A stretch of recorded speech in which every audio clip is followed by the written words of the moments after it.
It begins with the sea. Always, the sea. An endless gray expanse, giver of life, taker of life, highway to the unknown. And on the edge of the known world, on a lonely outcrop lashed by the North Sea wind, lies an island. Holy Island. Lindisfarne. For centuries, it was a beacon. A sanctuary of learning, of prayer, of quiet devotion. Founded by Saint Aidan, hallowed by the presence of Saint Cuthbert's bones, its monks painstakingly copied the Gospels, illuminating pages with gold and faith, sending missionaries out into the pagan darkness of Anglo-Saxon England. Lindisfarne wasn't just a monastery, it was the spiritual heart of Northumbria, a jewel of Christian civilization. Rich, respected, and utterly, tragically, unprepared. The year is 793. The month is June. The air hangs heavy, not just with the salt spray, but with something else. Whispers had traveled across the kingdom, strange tales carried on the wind. Alcuin, a scholar from York serving Charlemagne far away in Francia, would later write of terrifying omens preceding the catastrophe, unnatural whirlwinds, blinding lightning storms tearing through clear skies, and fiery dragons seen flying through the heavens. Portents of doom. Warnings ignored. Or perhaps, simply misunderstood in a world where God's wrath and nature's fury often seemed intertwined. On the island, the monks likely went about their daily rituals. The rhythm of prayers, matins, lauds, prime, punctuated the quiet labor in the scriptorium, the tending of meager gardens, the fishing that sustained them. They trusted in their God, in the sanctity of their island, in the power of St. Cuthbert's relics to protect them.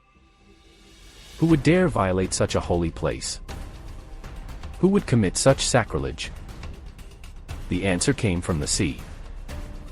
First, perhaps, just a speck on the horizon. Then another. Strange ships, unlike any they had seen before.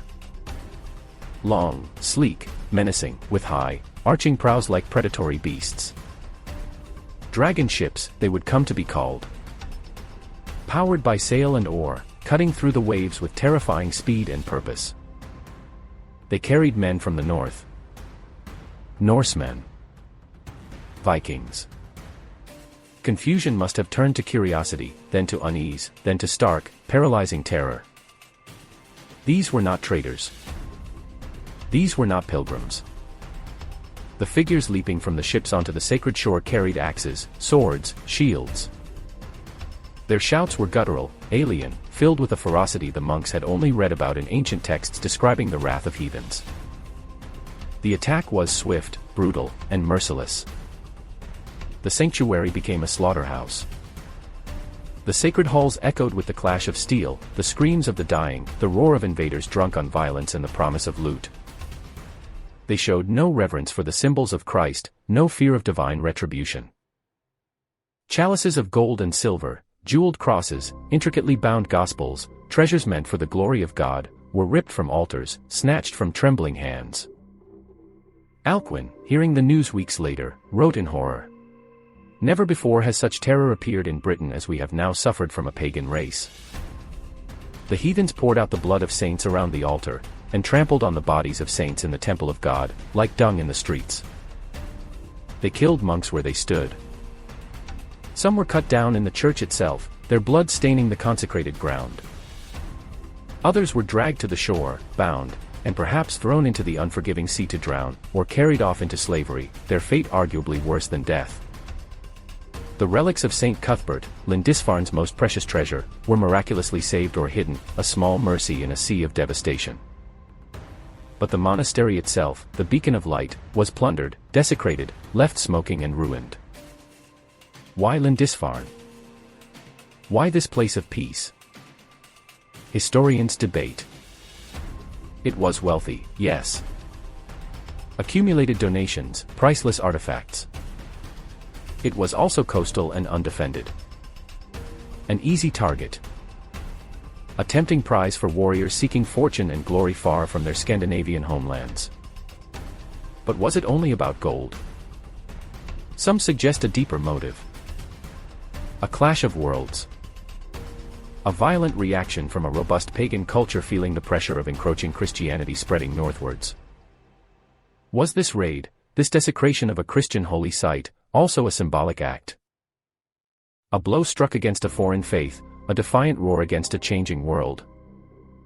We often mark this date, June 8, 793, as the definitive start of the Viking Age in England, the moment the storm broke.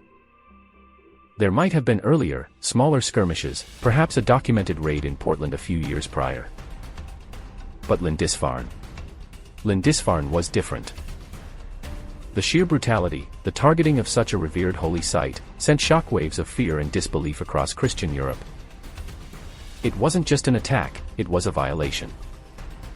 A sign that nowhere was safe.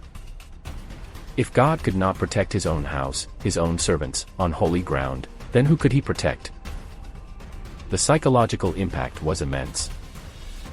The fury of the Northmen, once a distant rumor, was now a terrifying reality lapping at their shores.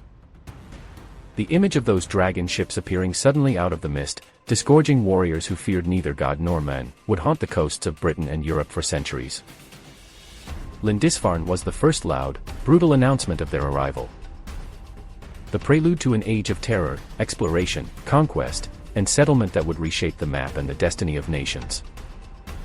The monks who survived eventually returned, rebuilding their shattered lives and monastery. But the innocence was gone. The fear remained, a constant shadow cast by the northern sea. The age of quiet contemplation had been shattered by the axe, and the world would never be quite the same. The dragons seen in the sky may have been superstition, a trick of the light, or mass hysteria born of fear. But the dragons that came from the sea, they were terrifyingly real. And this was only the beginning.